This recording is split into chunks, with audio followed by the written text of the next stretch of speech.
their entire careers failing to understand the art of being beloved without being known.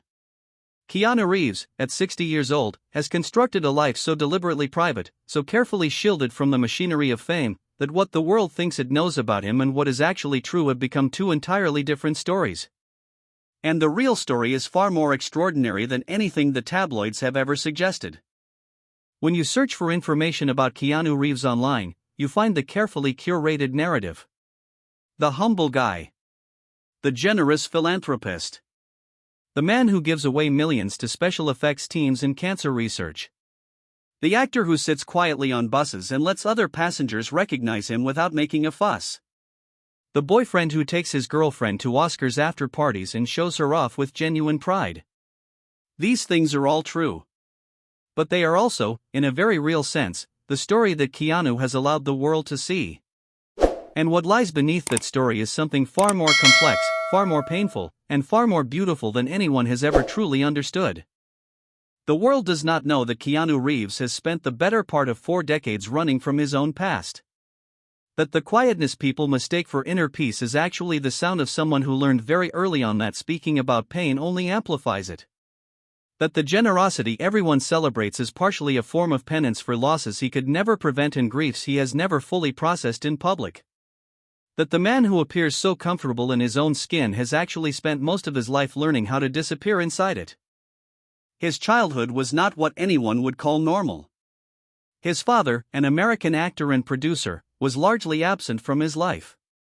His mother, Patricia, was a costume designer and performer who moved through life with a kind of restless creativity that often meant instability for a young boy who simply wanted to belong somewhere.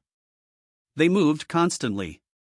Hawaii, Australia, New York, Toronto. Each place was new. Each place meant starting over. And each place meant learning how to be invisible. How to watch instead of be watched. How to listen instead of be heard. These are survival skills that a child develops when the world around him feels fundamentally unsafe. They become habits. And habits, especially the ones we develop young, are remarkably difficult to break. By the time Keanu was a teenager, he had developed an almost supernatural ability to exist in spaces without requiring acknowledgement. He was kind. He was present. But he was also always slightly removed. Always holding something back. Always aware that everything could disappear at any moment, because in his experience, it always did. His father drifted out of his life entirely.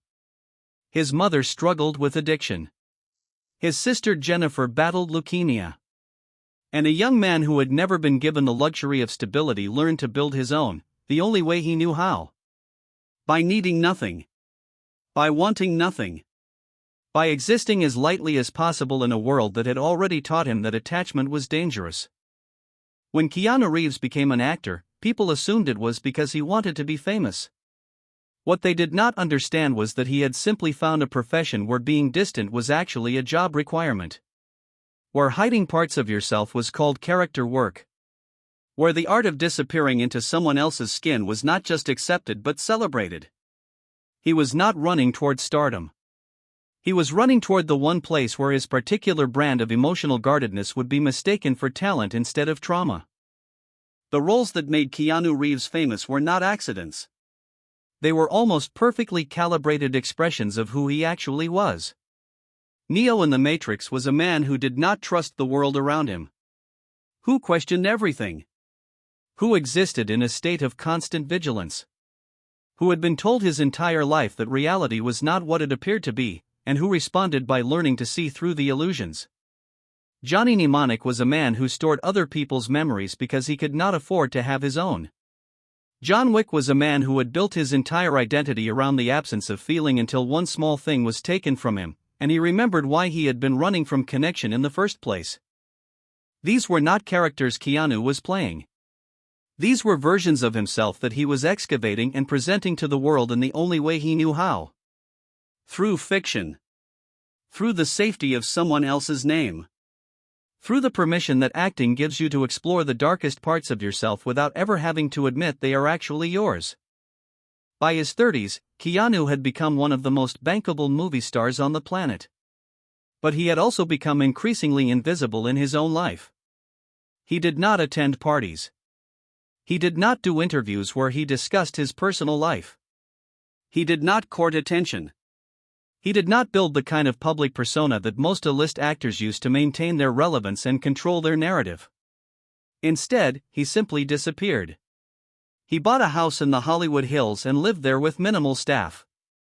He rode motorcycles alone through Los Angeles. He spent time in bookstores and coffee shops where nobody bothered him.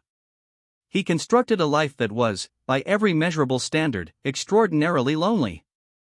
But it was a loneliness he had chosen.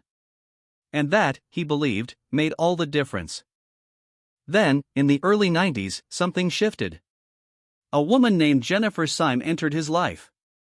She was an actress and model, beautiful and creative and seemingly capable of reaching the parts of Keanu that he had sealed off so completely that even he was not sure they still existed.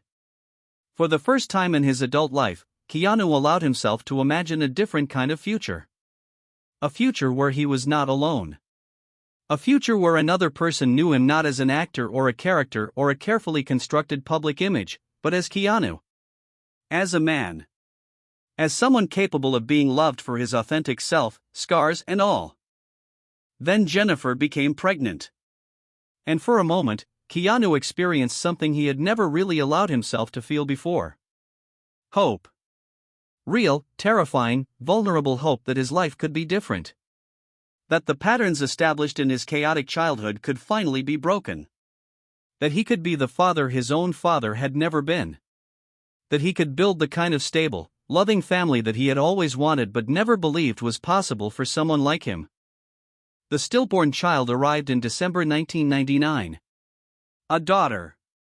And in that moment, every defense mechanism Keanu had spent 4 decades building became necessary again. The grief was so vast, so consuming, so incomprehensible that the only way to survive it was to return to what he knew. To disappear. To silence. To the art of existing without really being present. Jennifer could not survive what came next. The relationship ended. And Keanu returned to his carefully constructed solitude, carrying a loss that he has never publicly discussed in any meaningful way in the 25 years since it happened. What people do not understand about grief is that it does not have an expiration date. It does not soften into acceptance and then disappear. It becomes part of your cellular structure. It changes the way you move through the world. It makes you hyper-aware of fragility. It teaches you that nothing is promised. And for someone like Keanu Reeves, who had already learned those lessons as a child, the loss of his daughter only deepened convictions he had spent his entire life developing. That attachment was dangerous. That loving someone was an act of faith in a world fundamentally designed to take things away from you. That the safest way to exist was to want as little as possible. The years that followed were defined by an almost monastic dedication to work. Keanu threw himself into roles with an intensity that bordered on obsessive. Speed. Point Break. The Devil's Advocate. Constantine. He did not choose easy projects. He chose projects that required him to explore psychological extremes. Projects that allowed him to excavate his own darkness under the guise of character development. And with each film, he became increasingly reclusive in his actual life. The loneliness was not something he was fighting against anymore. It was something he had made peace with. It was safer. Cleaner. Requiring nothing from him except the discipline to keep showing up, keep working, keep moving forward. Then came 2019. Keanu Reeves was 54 years old. He had spent more than 2 decades in carefully constructed solitude. He had become accustomed to the rhythm of his own company. He had built systems and routines that worked. He had made peace, or so he believed, with the idea that he would spend the rest of his life alone. And then he met Alexandra Grant at a book launch for a Joni Mitchell biography. She was an artist and philanthropist. She was intelligent and creative and genuinely interested in the person Keanu actually was, not the person he pretended to be for cameras. She was patient in a way that suggested she understood, without him ever having to explain, that loving him was going to require a particular kind of grace. What happened next shocked everyone, including Keanu. He allowed himself to be seen. Not in the guarded, carefully controlled way he had presented himself to the world for decades, but actually seen. Alexandra knew about Jennifer. She knew about the stillborn daughter. She knew about the years of isolation and the carefully constructed walls. And she did not try to convince him that any of it was wrong. She simply showed up. Consistently. Without requiring anything from him except his presence. She became the first person in his adult life who understood that sometimes the greatest love is not about grand gestures or public declarations. It is about showing up when someone is fundamentally broken and staying anyway. But here is where the story becomes more complicated than the public narrative suggests. Because even as Keanu allowed himself to be loved, even as he began appearing at events with Alexandra, even as he seemed to be finally stepping out of the shadows into something resembling a normal life, something was still fractured inside him. The grief had not disappeared. The loss of his daughter still lived in his chest like a stone he had learned to carry but would never put down. The years of isolation had created patterns in his brain that could not simply be erased by the presence of one person, no matter how genuinely she loved him. What people see when they see Keanu Reeves with Alexandra is a man who has finally found peace. What is actually happening is a man learning, very slowly and very painfully, that peace is not something that comes from running away from your pain. It comes from being willing to stop running. From letting someone see you in your brokenness. From accepting that the life you built to protect yourself from further hurt is also a life that prevents you from truly living. And that acceptance, for someone like Keanu, requires a courage that most people will never have to summon. The quiet life that Keanu Reeves has constructed is not quiet because he is at peace.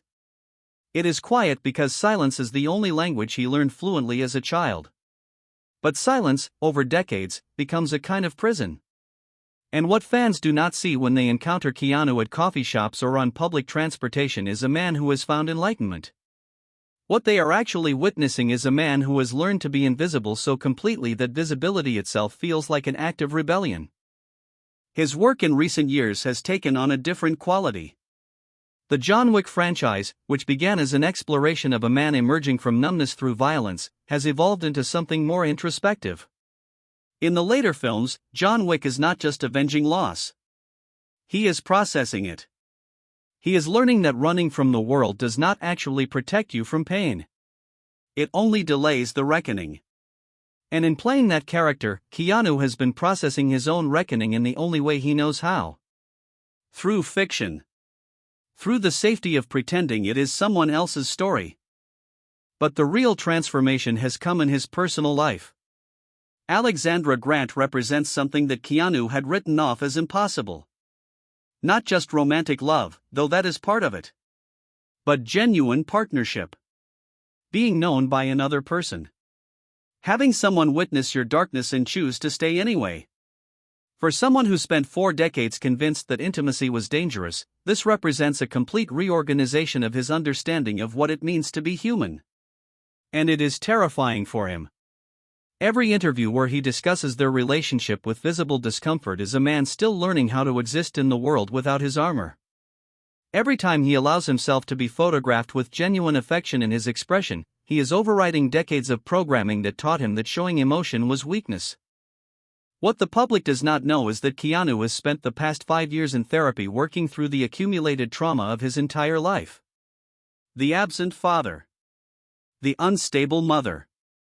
The sister lost to cancer. The stillborn daughter. The decades of isolation. All of it, finally being excavated and examined and processed in a way that required him to confront truths about himself that he had spent his entire life avoiding. This is not something he has publicized. This is not part of his carefully managed narrative. But those close to him have witnessed a man slowly learning how to be vulnerable.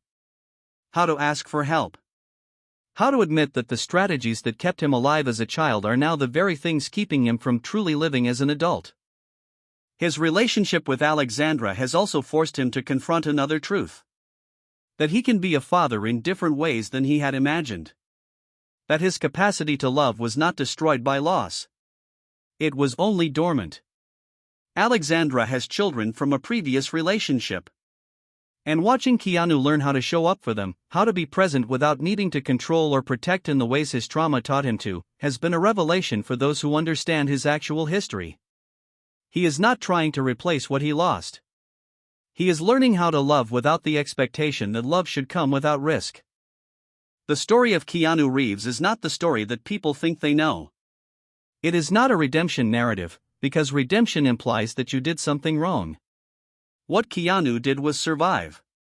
He took the chaos and pain of his childhood and he channeled it into art. He took the grief of losing his daughter and he transformed it into performances that moved millions of people without them ever understanding why those performances felt so true, so raw, so achingly authentic. He took his loneliness and he made it sacred. He protected it. He honored it. And he refused to exploit it for the sake of public sympathy or career advancement. What fans do not realize is that this restraint, this refusal to turn his pain into content, is actually the most remarkable thing about him.